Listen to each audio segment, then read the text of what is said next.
Hi, everybody. Welcome, welcome, welcome. It's real dark over here on the one side. Is it because of this light? No, it's this side. Oh, that light.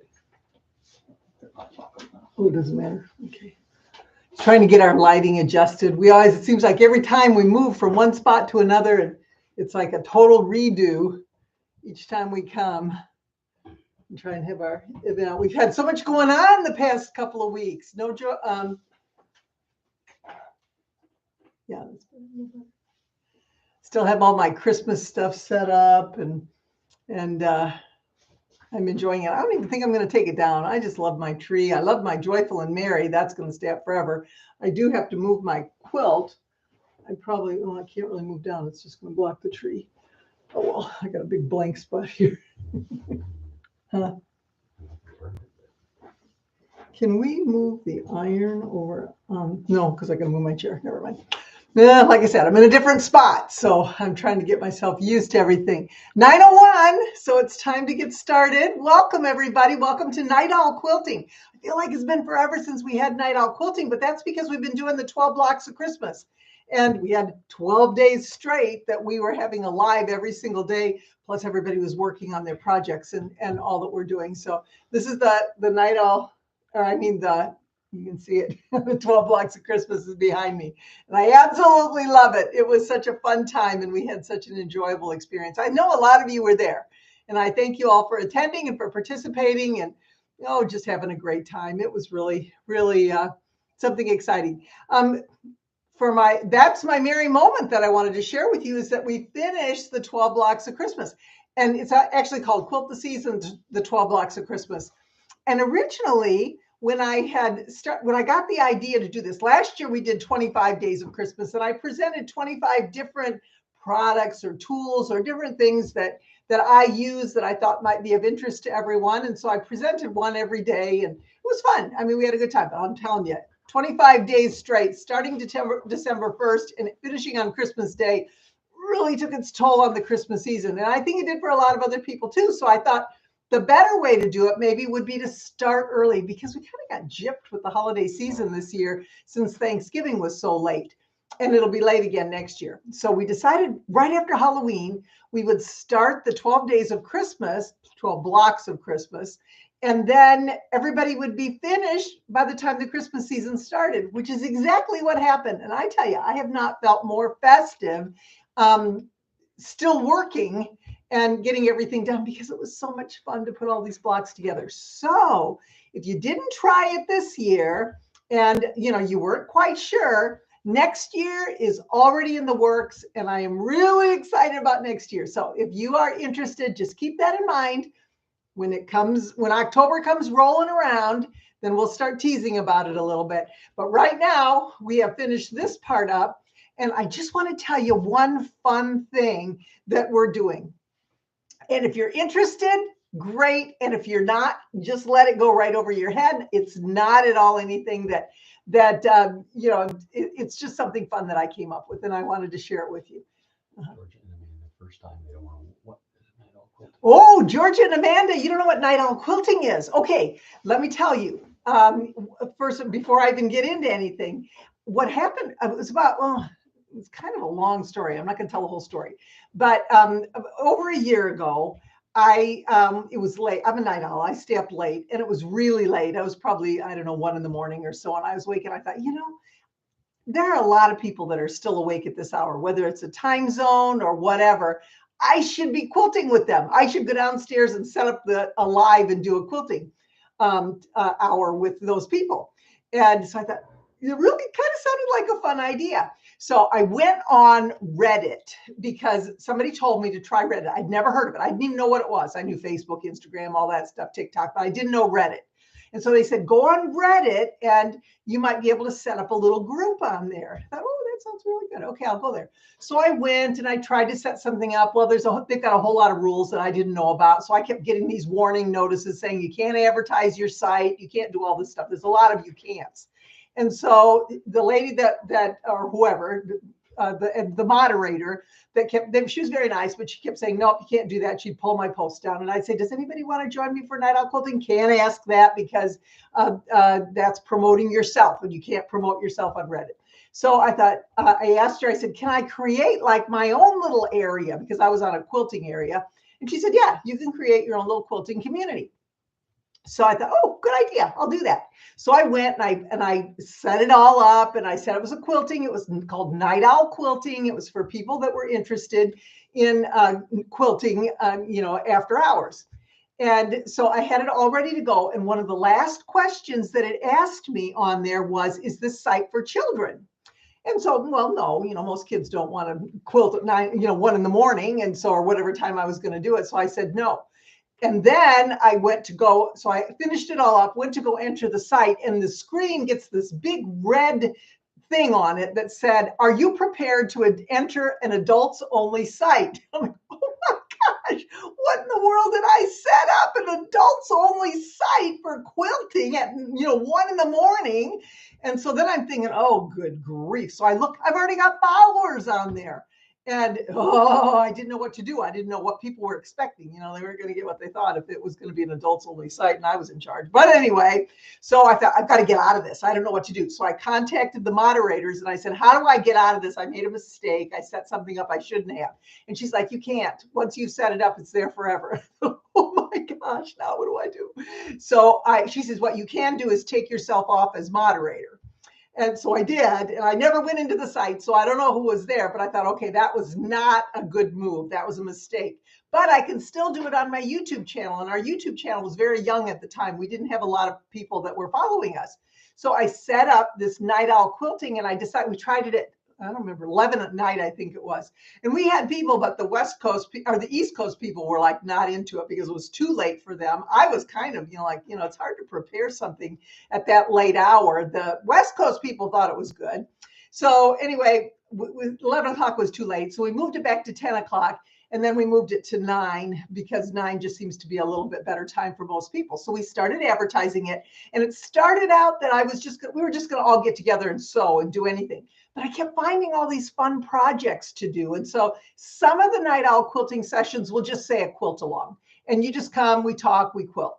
Other times, I still talk, I always talk, but I'll have a little project that I'll do like tonight that I'll show you how to do. Sometimes I'll show you a picture of it. If I don't have it quite done during the day, I'll give you a supply list, then you can come on and you can do what we're doing. So that's what this is. And if you go back to our live streams, if you go to the Joyful and Merry Quilting YouTube channel and click on the little live button, you'll see all the different projects that we've done. We do it every other week. It's on the 2nd and the 4th Mondays, unless there's a holiday or I'm gone or something and I can't do it.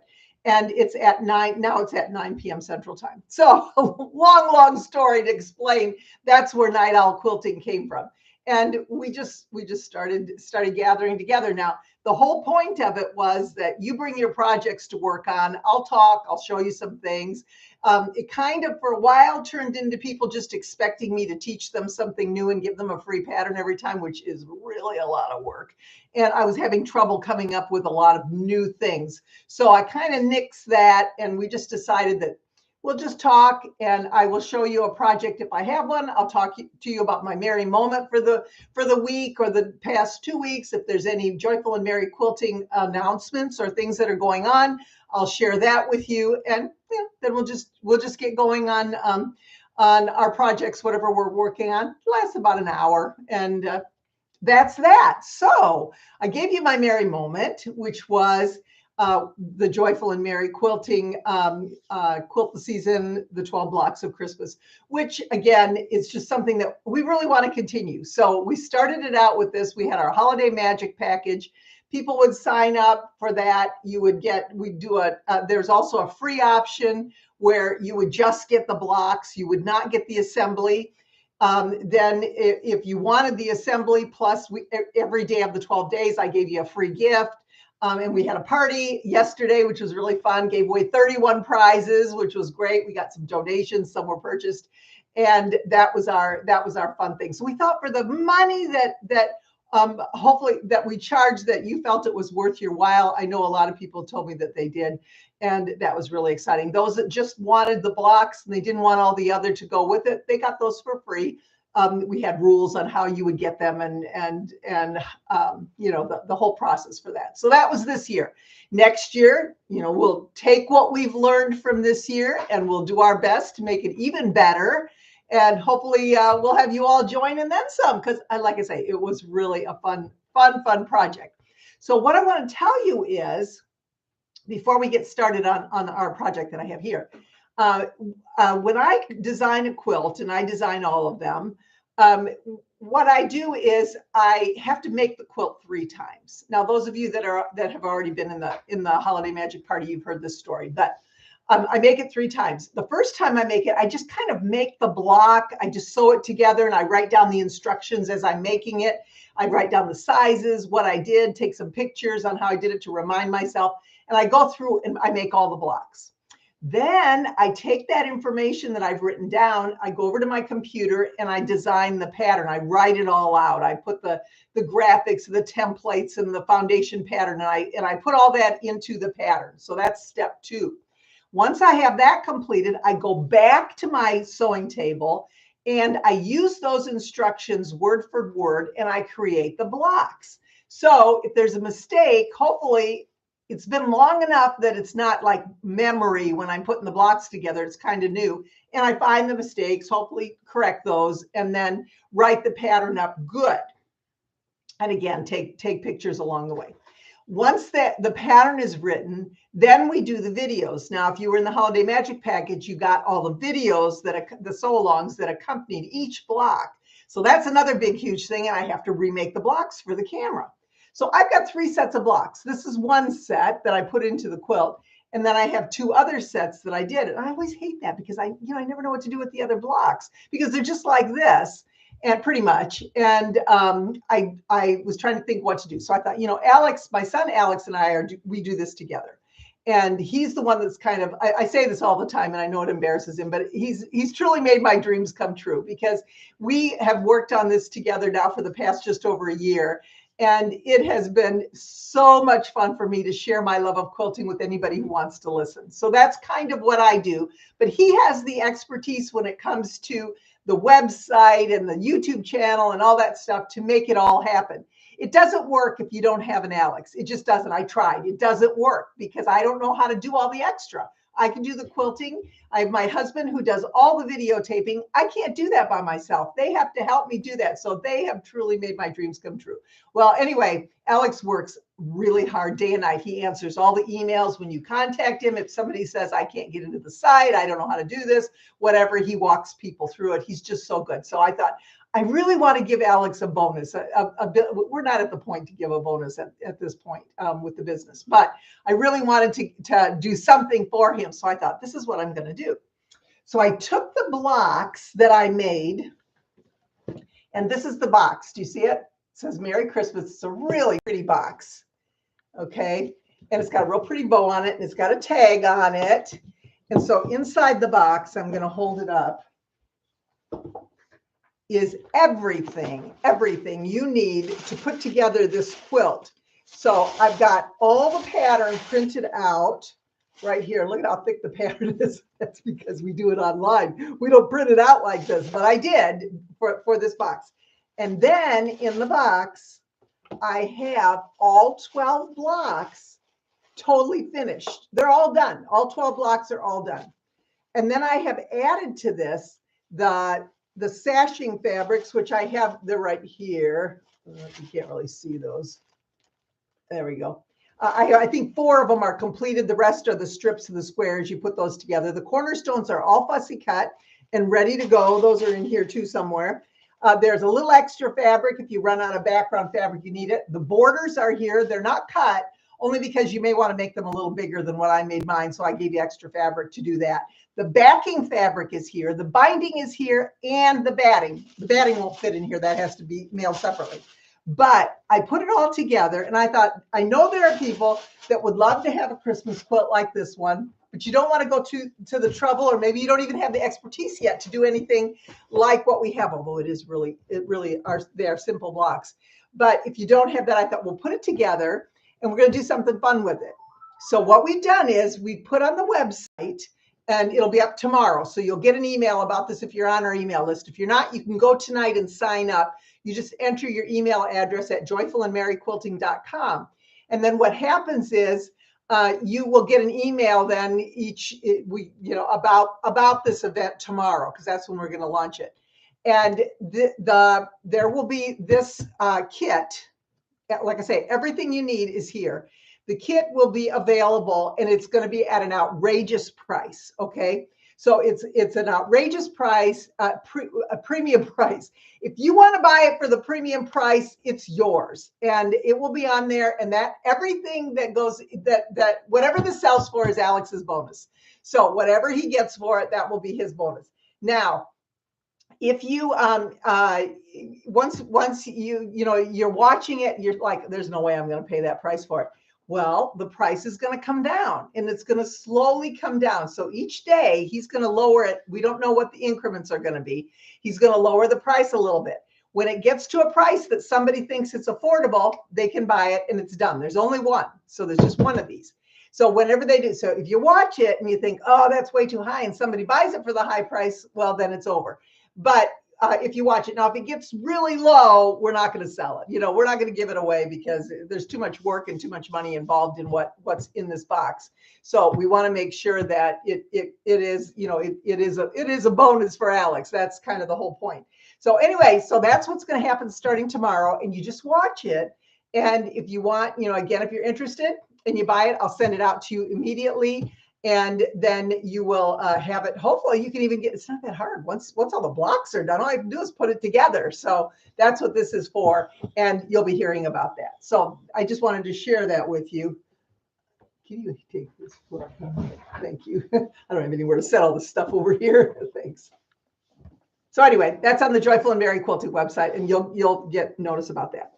Okay, also in that package, you'll get one of Alex's CDs. He's a singer, musician, and he did a Christmas CD that he'll autograph, and he'll include that in there, and then we'll give you a handwritten thank you note too. So anyway, we just thought it would be really fun. We looked into doing a raffle, illegal in Illinois, so we can't do that because that would be the way to go, really. Then we could let everybody just take a chance, but you can't do that in our state. So that won't work here. And then we thought a silent auction. In order to do a silent auction, you have to pay into the silent auction first to the companies that do that. And it was the price to pay into it was more than what the kit was even worth. So that didn't work either, So anyway, we just thought this would be fun, and we'll give it a try. If it's not anything you're interested in, no problem at all. We absolutely understand. But if it's something that you'd like to have fun with and do that, watch it. And then I would love to send that to you. And whatever, if you have any questions or you need help with it, I'm always here to help you do that. So it's called Mary's Magic Bundle. I forgot that.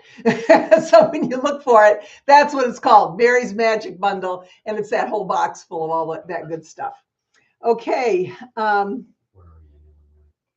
in central Illinois. I'm in a little tiny town, but it's around the Springfield area.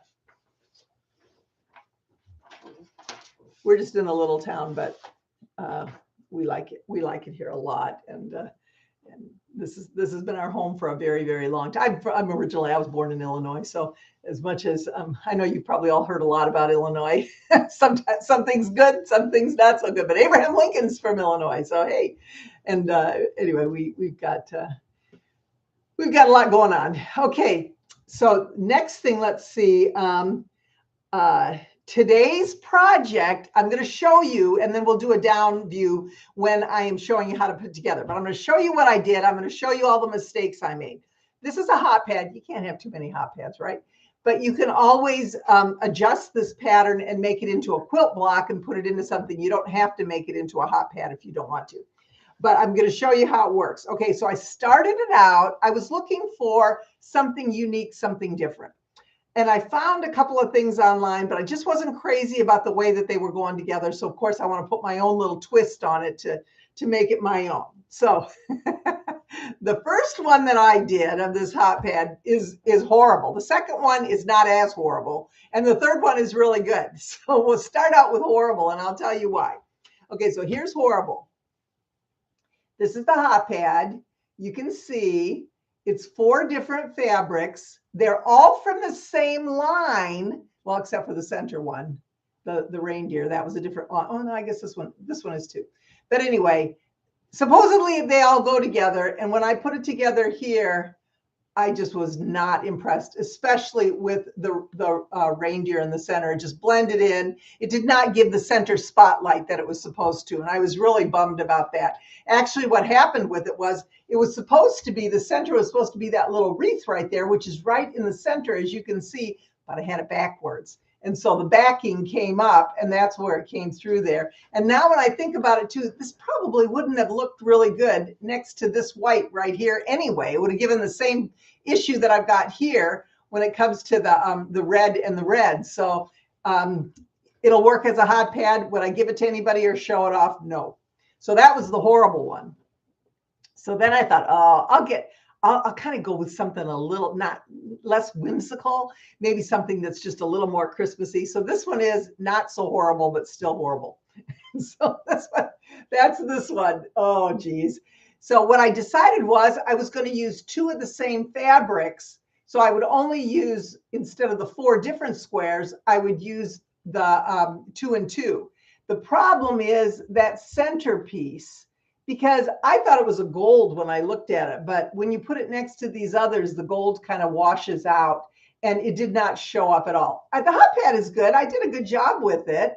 You can see my quilting on the back and all, but the fabrics, too busy, too much. It would have been okay with these fabrics if I would have had something that wasn't quite so busy with these 2 fabrics. So don't do that. So here, 4 fabrics, unless you're really crazy about those 4 fabrics, I'm not really happy with this unless the 5th fabric is really different. So then it would probably be okay. But like I say, I didn't like it.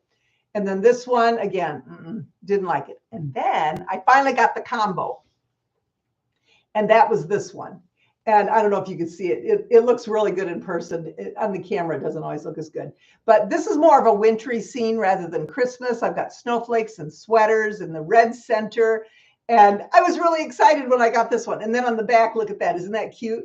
That's all that red. These were all in the same line. This one, the white here, is the same as this one. It's just a different, a different color scheme. And then the blue that has the snowflakes, and then the red center is just, you can't really see it, but it's kind of a plaid sort of in the center. It's not a solid. There, you can sort of see it from there. But anyway, so I'm going to show you how to do this. It was really fun. It's not hard, but it takes a little bit of finagling when it comes to putting it together. Now, one of the issues, there's a lot of folded edges, so you have a lot of layers in this, which you need to if it's a Hotpad. You don't want to burn your hand. You want to have something that's got a lot of layers in it. So, but that's can be an issue when you're sewing it together. You want to make sure you've got a sewing machine that can plow through those layers. If you figure on here, I've got 1, 2, 3, 4, 5 layers plus batting when I'm quilting, top stitching and quilting on this. That can be a lot. I didn't have any trouble with my machine. I used my Janome, and it's a workhorse. So it did do pretty well. And I was really pretty impressed with the way the stitching went. You can see the stitching on there, and then you can see how it comes through on the back, which really makes it fun. So that's what we're going to do. So what I did was, this is the good one, so I know I've got one good one for sure. I'm going to show you what I have. So yeah, let's tip everything down. If they don't have Insulbright, can we collect for zap or wrap around? I will tell you. I'm going to show you what I did with mine. Insulbright is what I read that Hotpads should be made from, and this is the. Oops, wait a minute. Well, let me do it down, and then I'll show you. Yeah, I'll let you do that. Don't put Insulbright in the microwave. No. Yeah, that's what they said. Yeah, but you wouldn't put Hotpad in the microwave. Somebody just mentioned it.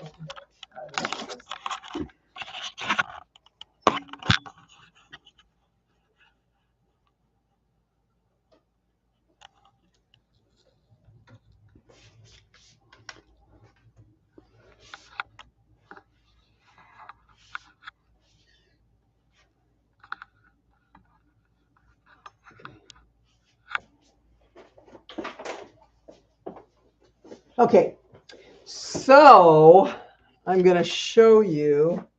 I got my little instructions here. This is everything that you need for this particular project. Now, we'll talk batting first, and then we'll go from there. First of all, you can cut these squares any size you want. It doesn't make any difference. If you whatever you cut the squares, your finished hot pad is going to be a half an inch smaller, just because you've got a quarter of an inch or so. It's 3/8 actually around the edge when you turn it. So it's going to be pretty close to whatever you cut. So if you want a smaller hot pad, you can, but if you want a larger hot pad, you can. Either way, you can go and you know, sometimes those hot pads that we have are always so small and they don't fit underneath that. We end up using two. So you can actually make this, it's a square size, but you can actually make it larger depending on what you use. It's very layer cake friendly. Now, I used 9-inch squares, but you can just leave the layer cake square. I always tend to trim them down just because the squares aren't always exactly right. So I want to make sure that I have all of my squares the same size. You want to do that because when you line everything up, you don't want it to get off so that your raw edges show. You want to make sure that everything is clipped or pinned in place. So first of all, we're talking about batting. Now, Insulbright is good batting. You can see it's kind of shiny because it has metal inside of it. Now, this is the wrong side. This is you can't see the metal. And then this is where you can actually see it in there. Now, this is, it's thin. You can see it's pretty thin here, but you know, it's not like batting where it's pliable. It does have a little stiffness to it. If you're putting, you know, if you want to make sure that you've got something that's going to absorb the heat, then the Insulbright is a good choice. You never put Insulbright in the microwave. I don't know why you'd put a hot pad in the microwave. I've never done that before, so I wouldn't worry about that part. But if you do, make sure that, or if you know, like put a bowl in or something and you leave it in there, don't do that because this will catch fire. So you don't want to use this anywhere close to a microwave. But what I found was you can also just use 2 layers of batting and it works well also. You know, anytime you put anything hot on anything, the heat is going to go through. So you got to be careful. You want to make sure that whatever you put into your hot pad, into your whatever type of batting that you use in there, you want to make sure that you've got enough in there that it's going to actually absorb some heat. And when you have these 5 layers that I talked about, you've got some pretty good thickness there. So I found when I've done it, you know, I've used the Insulbright and I did use it on a couple of mine. But when I did this one, I actually just used batting, and I don't know, I felt like it worked just as well. So it's up to you, whatever you want to do. If you don't have this, you can just use this. So now when I looked at this, I was really trying to do a better job at picking my fabrics. You need 6 squares. Now I decided to do the 2 and the 2 like I showed you on here. So I have 2 of one color and 2 of the other. They need to be pretty good contrast. And you don't want a bunch of busyness like this because look, it doesn't do it justice. So I liked having this one not quite as busy and this one busy. Okay, so I'm looking at my fabric pieces and I decided you're going to have 1 square that is actually only going to show right here. Oops, sorry, right here in the center. That's the only place it's going to show. And then you're going to have 1 that's on the back that the whole thing is going to show. So what I decided was I wanted my center to be the green. This is going to be my back. So you have to decide which one you want where. And then I've got 2 of one fabric and 2 of the other fabric. So that's where we're going to start. Okay. I'm going to use the 2 squares of batting. And as I go through, the first thing we're going to do is we need to layer. We're not going to use these right yet. We're going to set these aside. And we're just going to use our batting and our 2 squares, the front and that center little tiny square. So we know this is a tiny square. We know this is the back. When whatever square, large square that you want to be in the middle here, that is going to go wrong side up on the bottom. Okay, so remember, if whatever you're using here, it's going to go wrong side up on the bottom. Then you're going to put your batting. And these are just scraps. I cut a whole bunch of scraps, 9-inch squares, and I had them in my closet. And I thought, I don't know why I cut them 9-inch, but I'm really glad I did. And that's why I cut the rest of these the same. And then you're going to put this on top. They all match nicely. And then just to keep everything organized, I like to use the clips. I just think that they work. They're easier than pins. You can use pins, though. You don't have to use the clips. But I just put a few around the edge because you're going to add to it as you go along. Oops. And then, you know, as you add more pieces, you're going to add more clips. So here we go. Now we know that this piece right here is going to be our back. So we know that. So leave this here, and we're going to take those 4 squares, and I'm going to bring my ironing board up here so you can see. And what we're just going to do is we're going to press those 4 squares corner to corner. So no particular order. This is where you want to make sure that you cut them accurately because they don't match if you don't. So you just get your point there. This is a little snug here, but you're going to put them, you're going to fold them wrong sides together. Okay. So what I like to do is I'm going to take my pressing marker and I'm going to just put a line of solution right along here because I want that to be really flat. If you don't use a pressing marker, you can just take your spray and spray a little bit on there, but we just want that to be nice and flat on there. Make sure my iron's still heating up a little bit. But we're going to do that corner to corner, and we're going to do this to all 4. So if you're working on it with me, press that. So there's 1. Then we're going to do number 2. Make sure that you've got them all corner to corner. Like I say, if you don't have a pressing marker, you can just give a little squirt on there. I always press all my fabrics ahead of time with pressing solution anyway, just to make sure that they have a little bit of body to them. And that way they just press nicely that way and they stay in place. So there's another one. Then I'm going to take the 2 alternate ones and do the same thing.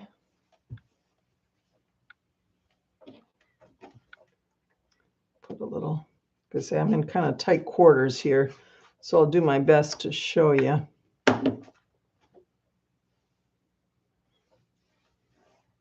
sometimes you got scraps and you're just looking for a project, maybe a little gift, maybe something that you don't want to throw the scraps out, but you just don't want to make a quilt out of it. So you just need a small project. And this is a really fun one. And actually, it's quite, as you can see, it's quite addicting. Even though I messed up on the first 2, I still wanted to try again. And was happy with my 3rd one. I hope I'm happy with this one too. Okay, so I've got my 4. Now I'm going to bring back my other piece. Set my iron down here. And now we're going to position these squares and we're going to alternate them so that we don't have the 2 like ones next to each other. Okay, what you want to remember is the fold always goes in the center as your X. The raw edges will be around the raw edges. I made one, not this particular one, it was a different project, and I had it the wrong way, and I had a raw edge showing, which was very aggravating. So what you're going to do is you're going to line these pieces up and then just remove your clip and clip it back. So we've got 1 here and we've got 1 here. Now we are going to be sewing a 3/8 of an inch. So if it's not exactly perfect up to the edge, you've got a little bit of leeway, not a lot, but you have a little bit. So you can make, as you're positioning everything, keep that in mind. So we've got our first piece here. Doesn't matter. I've got my 2 raw edges on the outside. The next piece, I'm going to move to the next side that needs something. So now I've overlapped. So you can see my raw edges are going to line up on this side. And once again, we're going to pin or clip. So I'm going to put this here and here. Now we're ready to add the next one. So we're working our way around. We're going to go here. And you can see that our edges here. We're going to clip it. Now you can clip it in the corner too, just to make sure that they stay together. Sometimes I find I don't catch everything when I'm clipping it because I'm not looking underneath. So there's that. And now we're going to add that 4th one, and that's going to go here. Well, now this is obvious that you don't want these 2 colors together. So first thing we're going to do is I'm going to clip this corner just to hold it in place. I'm going to re-clip here. And then we're going to pull this back. And this piece that's here, we're going to pull that forward just like that. You want to make sure that that's flat in the center. It can get a little bunched up, so just smooth it out and readjust as needed so that everything lines up right. Now, I've got this one a little bit off here, so I'm going to pull it over. I'll put the clip in here and just check. Make sure everything looks good. I'm going to put another clip here. Now, the next step, we are going to sew all the way around the edge. And this is where we're going to use a 3/8 inch seam. Well, I don't have 3/8 inch marked on my sewing machine. So what I'm going to do is I'm just guessing a little bit bigger than 1/4 of an inch. With my machine, you need a walking foot because it's so thick. So you put your walking foot on, and then it's the width of my walking foot is what I'm using on here. Again, it doesn't matter as long as you're consistent all the way around and you've got enough here. You don't want to go so close to the edge that one of the layers underneath might be slipped under and you'll miss it. So we want to make sure that you've sewn. So you don't have to leave anywhere for turning. You're going to go all the way around the edge. When you get to the corner, you can either sew off the edge and then restart, or you can pivot when you get to that intersection. What I like to do is when I get here to the intersection, that's when I know I need to pivot. And then I pivot there, and then I sew down here. When I get to that intersection, I pivot again, and I go all the way around. Now, one thing I want to show you on this is the layers are thick. And even when you clip your corners, you're not going to get a perfect square. You can see from this, they are a little rounded, but I think the rounded looks okay. You know, it looks pretty. So I still use my chopstick to turn it, or if you have a point turner or whatever you have, I still do that. But don't poke through there and poke through your fabric, because you're not going to get a super square corner with all of those layers in there. So let's go ahead and we're going to sew all the way around the edge. So I've got my machine here. Oops. Oh, shoot. I just moved everything. I was going to move my sewing machine. There, technical difficulties. Is there any way I can move that over or no? Is that too hard to do? Yeah, is that too hard to do?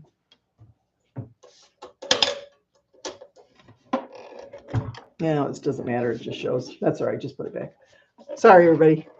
Should have tried this ahead of time, but I didn't. So I'm just going to move over here and sew. And if you're working with me, you go ahead and sew too. But we're going to go ahead and remove our clips as we go along. I'm going to start right at an intersection. And like I said, I'm just going to do a foot width.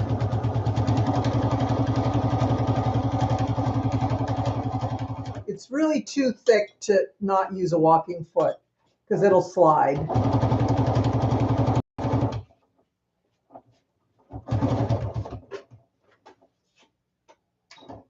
I like to put my needle in the needle down position so that when I get to the pivot point, I can just turn it.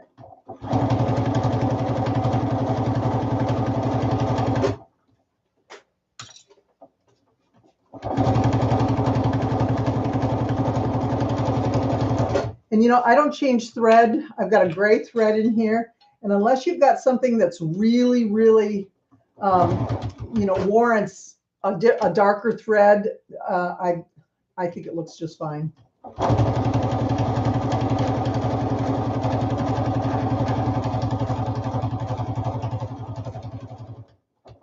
I don't take my clip off till I get almost to the corner because, again, it will slide.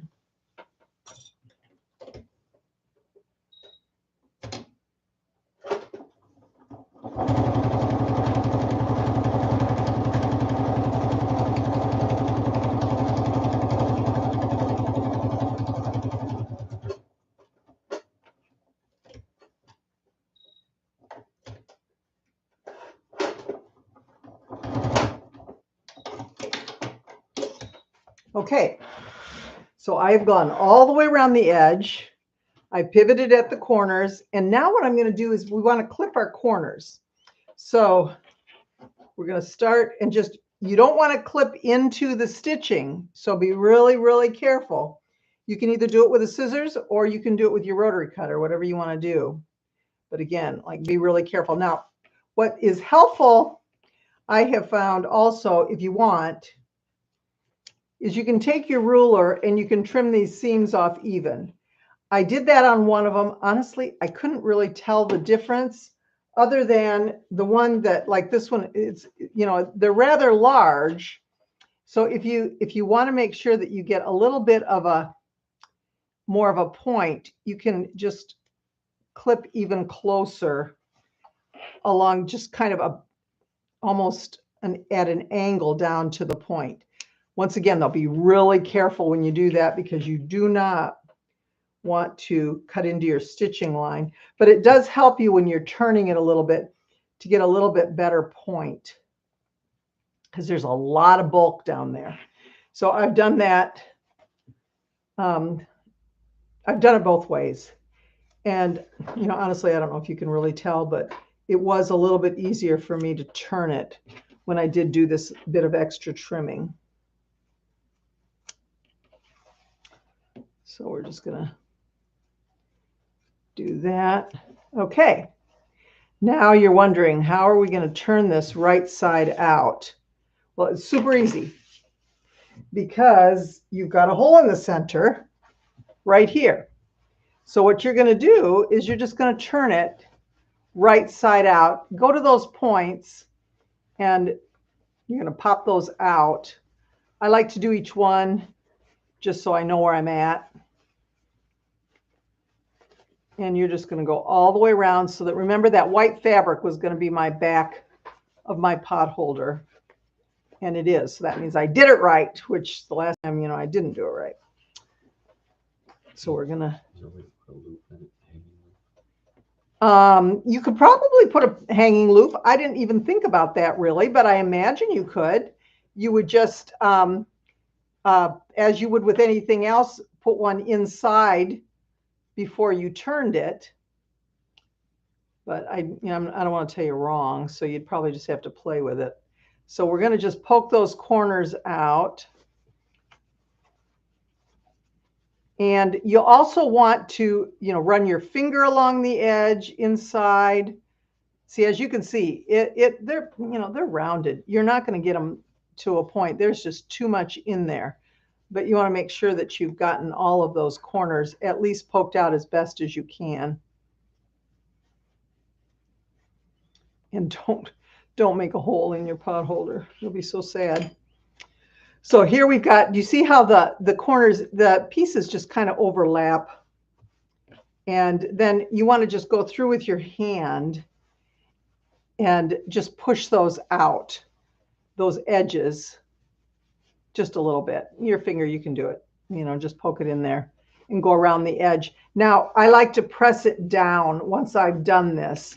So I'm going to actually make sure that I've got all my pieces. You want these close. It doesn't matter really because we're going to fold them back.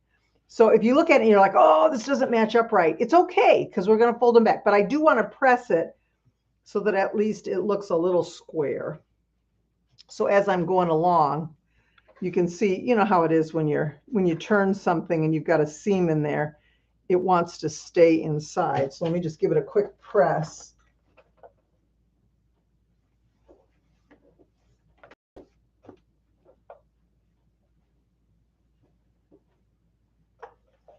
You can see I've got one little corner here that I wish would come out a little bit better. There. Okay, that looks a little better. Okay, now here's the fun part. We've got it all turned inside, right side out, and we're going to give it that cathedral block look where we fold these pieces back.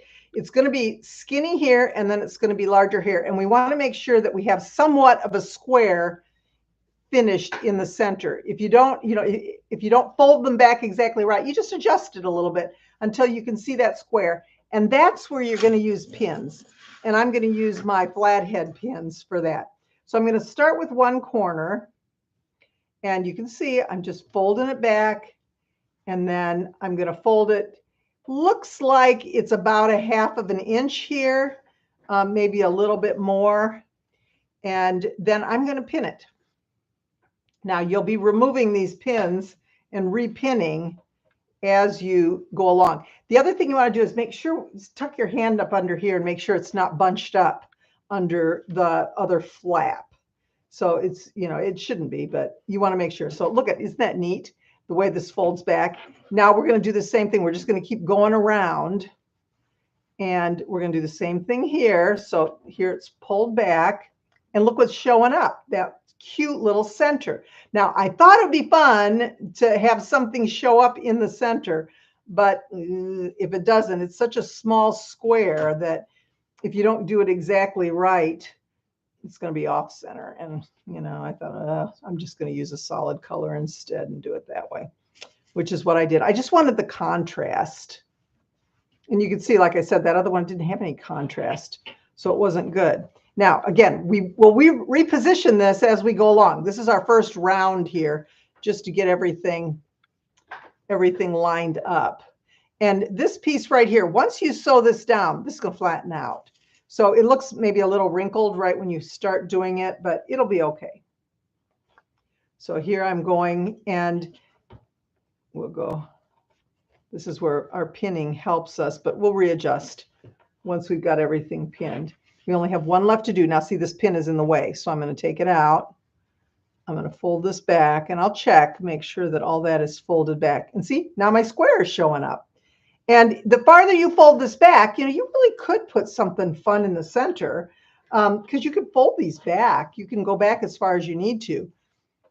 But this is where now what we're going to do is we're going to sew along each side of this, each one of these folds. So if you look on this one, I'll hold it up. What I did was I always started in the corner. I went up one, oh, I got some lint on there.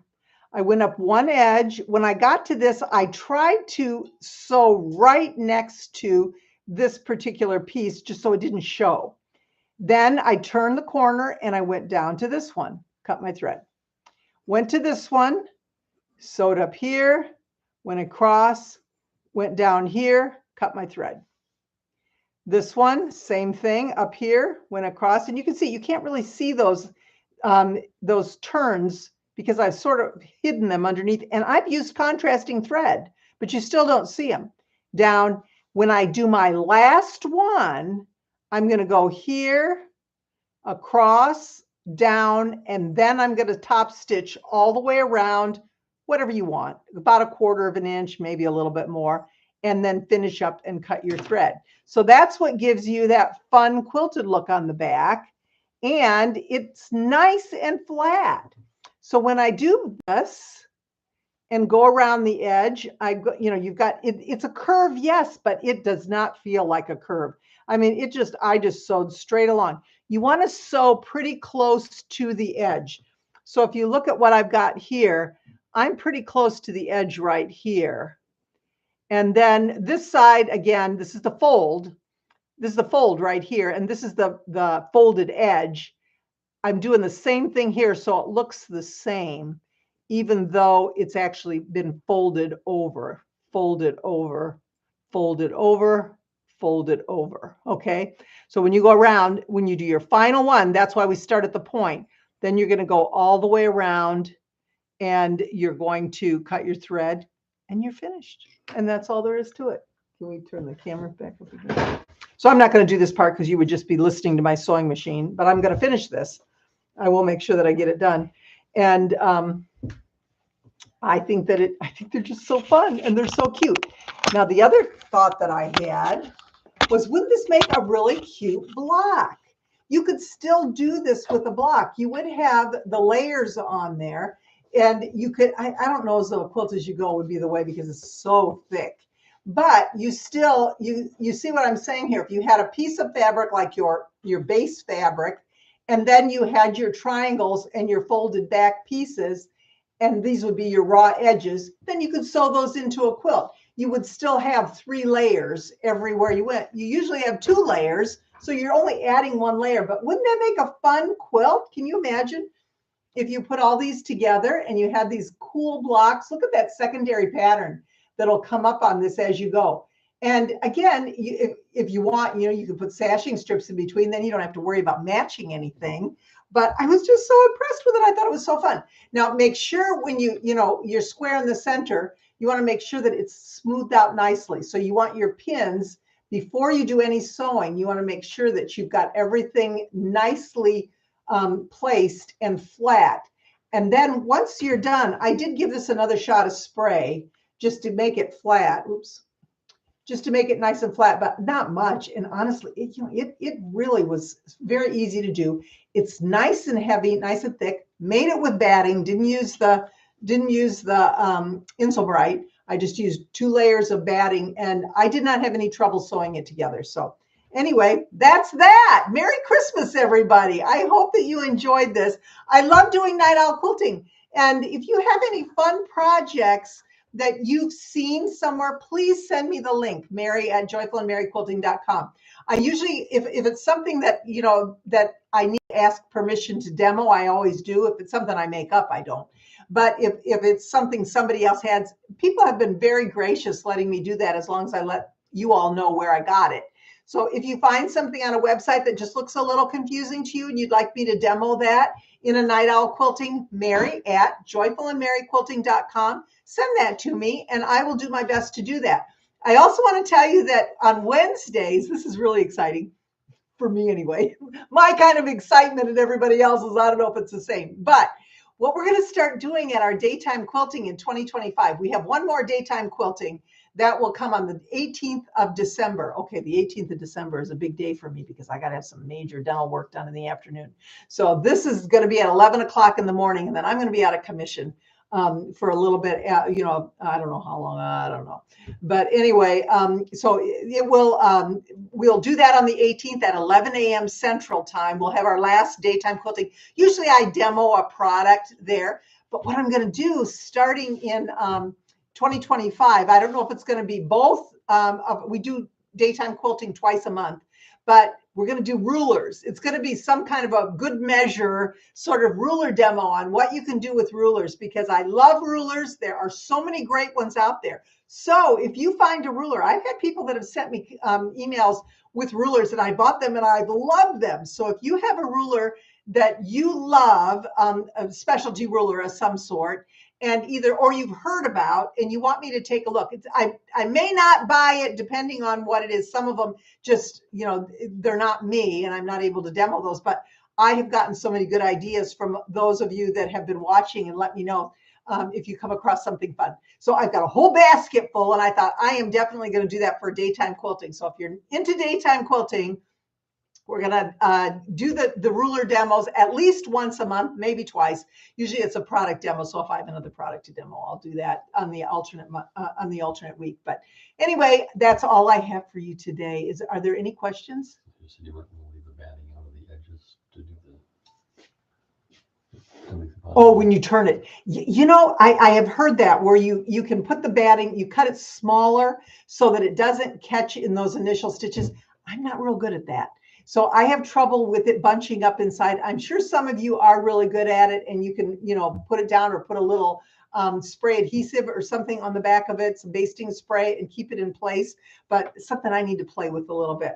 But I can see how that would actually take away a lot of that bulk that's around the edge here and probably make it quite a bit easier to do. So anyway, thanks for that suggestion. That's a good one. Stripology ruler. Oh, the stripology ruler, definitely. I have several of those, and I will show you what I love about the stripology ruler. So we'll do that one. That'll come up too. Like I say, I've got a whole basket full of good stuff, and I really want to share with all of you. And there's products out there that we buy and we don't know how to use them. And then, so what do? We just leave them. They're either in the drawer, in a basket. We never use them again. And then I find out all the great possibilities that they have, and I've really enjoyed the ones that I've demonstrated so far. So if you haven't seen them, go back to Daytime Quilting on our live section of our website. There's, the Daytime Quilting section. It's just live, but you'll find Daytime Quilting. You'll also find all the blocks of the Christmas blocks. We did all those, so there's 12 days of those. And then, the projects that we've had, you can take a look. I usually label the project in the name so you can see what it is and then take a look at what it is. And, if you want to watch, and usually I demo it as we go along. So, it's live, so it's always, imperfections. But anyway, anything else? Oh, now some AccuCut. I have AccuQuilt. I have an AccuQuilt machine. I have the little one. I have the big one. That would be something fun to show as well. I use that all, for several of my projects. Just kind of depends on what I'm doing and how accurate I want. I'll tell you, when I did these, the Joy of Christmas, the 12 Blocks of Christmas, I used my AccuCut to cut my squares because I wanted them to be accurate. And so all of my squares that are on this, we cut a lot of them. I used my cutter on it and got perfect size squares. So when is the Daytime Quilting? Daytime Quilting is on the, I didn't tell you that. I don't think the 2nd and the 4th, no. Night Owl Quilting is the 2nd and the 4th Monday. Daytime Quilting is the 1st and the 3rd Wednesday. It's at 11 a.m. Central Time. If you're on our newsletter list, we have a section where we tell you, hopefully there'll be, if, like, say, for some reason we have to cancel, we'll put it in there. We'll also put, if I know what the topic is going to be, I'll put that in our newsletter as well. The newsletter comes out on Thursdays. It's a fun newsletter. We have trivia questions. We have Merry Moment, stuff like that.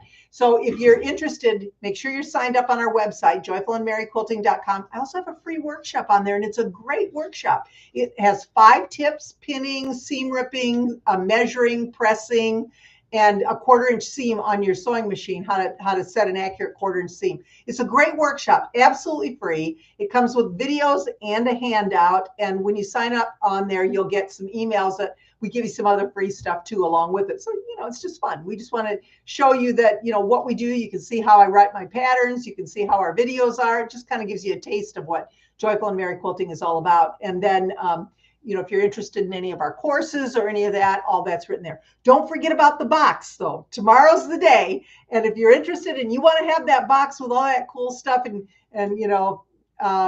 again, that will be Alex's bonus. We would be really, really excited to give that to you, and we'll make it really super special. So thank you, everybody. I am always trying to be joyful. This season really is so easy for this to happen, but I will always be merry. Thanks so much for joining me, and I will see you again. Merry Christmas, happy holidays, whatever you celebrate. I am wishing you all the best for this wonderful season, my favorite time of year.